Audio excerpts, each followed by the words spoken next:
एकतर अंजलीताई स्वतःला सामाजिक कार्यकर्ते समजतात.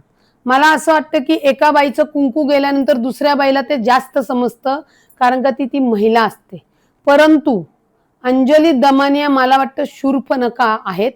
कारण का जेव्हा रामाने सीतेला पळवून नेलं तरी त्यांचं या चुकीच्या गोष्टीला समर्थन होतं.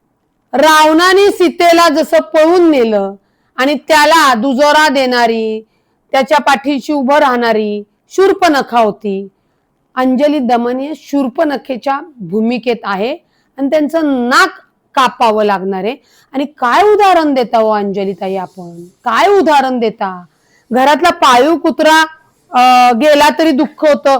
अहो, पाळीव कुत्र्याचं दुःख देताना ते कशाला एवढं लांबचं दुःख देताय? तुमचे स्वतःचे पती जाऊ द्या आणि मग स्वतःला ते उदाहरण तुम्ही द्या. तुम्ही तुमच्या लेकरासाठी, तुमच्या कुटुंबासाठी उभे राहणार नाहीत?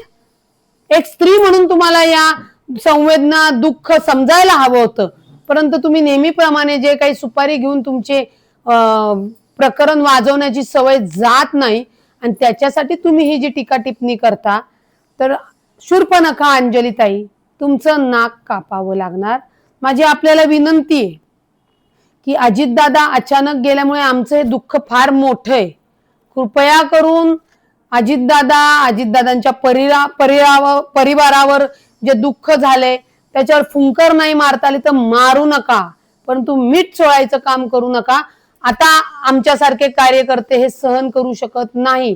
अजितदादा असताना आम्ही ते सहन केलं, तुम्हाला कायदेशीरपणे उत्तरं दिली, परंतु तरी सुद्धा तुम्ही नाहक सातत्याने द्वेष करणार असाल अजित पवारांच्या कुटुंबाचा, त्यांच्या लोकांचा, तर तो आता सहन केला जाणार नाही.